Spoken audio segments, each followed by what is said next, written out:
se dan cuenta que dentro del objeto habían torsos, piernas y brazos humanos. ¡No! Lo cual quería ¿Cómo decir que crees? estos seres estaban secuestrando personas, las desaparecidas. Que no pueden hacer nada siempre y cuando, sí pueden, solamente que haya un acuerdo. ¿Tú crees Así esto, es. Fepo? Sí. Sí, totalmente. He visto, por ejemplo, que hay como algunas cosas, porque hay historias, antes de que existiera este supuesto acuerdo, donde encontraron, se dice que el primer encuentro con un alienígena fue un encuentro arqueológico. ¿Lo habían escuchado? No. Yo Es, sé es, o sea, de una de las figuras que existen aquí en México, que es pues sí, el astronauta le llaman, ¿no? ¿El Pacal? Ajá, el del Pacal. Sí. El hombre de Pacal. Sí, pero me refiero a un objeto físico extraterrestre con seres extraterrestres. Fue un encuentro arqueológico en una zona de Estados Unidos. Por eso fue que llegaron con el presidente, porque lo que encuentran unos arqueólogos al estar haciendo unos estudios, encontraron un objeto. Cuando lo desentierran, resulta que era una nave que tenía varios miles de años que había pues había colisionado contra la Tierra. Y dentro habían pues momias de seres extraterrestres. No Entonces, manches. él Wow. se sorprende, el presidente se sorprende porque dice, ¿cómo es esto posible? ¿No? O sea, ¿cuánto tiempo tienen? Pero el tema era que una de esas naves muy similar habían encontrado que había colisionado contra la Tierra hace poco tiempo. La cuestión estaba que cuando logran desmantelar el objeto, se dan cuenta que dentro del objeto habían torsos, piernas y brazos humanos.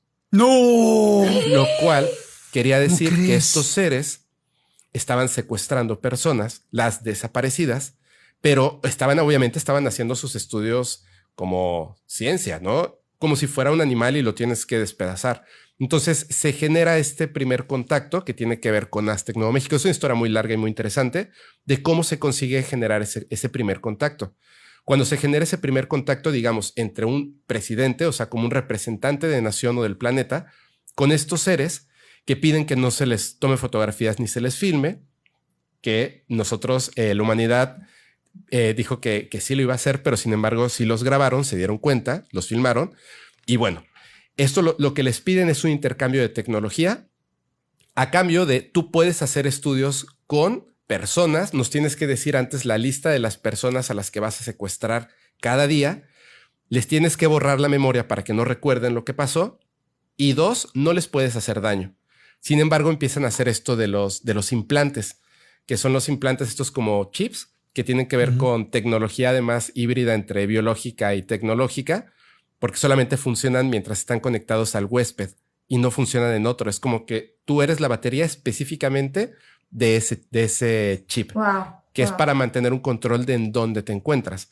Y a partir de ese momento es cuando es como el punto de no puedes hacerle daño a la humanidad y lo respetan inmediatamente. Porque se supone además que esta raza de seres no es que no respetaran a la humanidad o fueran malos cuando estaban haciendo estos estudios y se llevaban como a las vacas, pero a las personas, sino que simplemente es la naturaleza y es donde creo que vamos a tener un problema cuando existe el contacto y tenemos que ser conscientes de eso.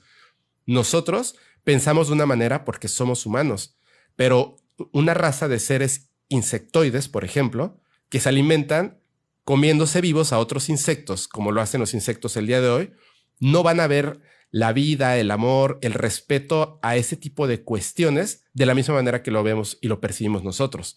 Sin embargo, se entiende que en esa inteligencia es, oye, nosotros como humanos, pues no puedes simplemente agarrar gente y despedazarla para hacer estudios. Puedes llevarte a las personas, no los lastimes, los tienes que traer de vuelta vivos y tienes que eliminar esas memorias. Creo que esa es la razón por la cual en los casos de abducción, a diferencia del contacto, hay personas que al recordar lo que pasó, dicen como hubiese preferido nunca recordarlo porque lo que recuerdo es espantoso. No me pasó nada, pero es espantoso. Entonces, creo que tiene que ver con la realidad de la naturaleza de los diferentes seres.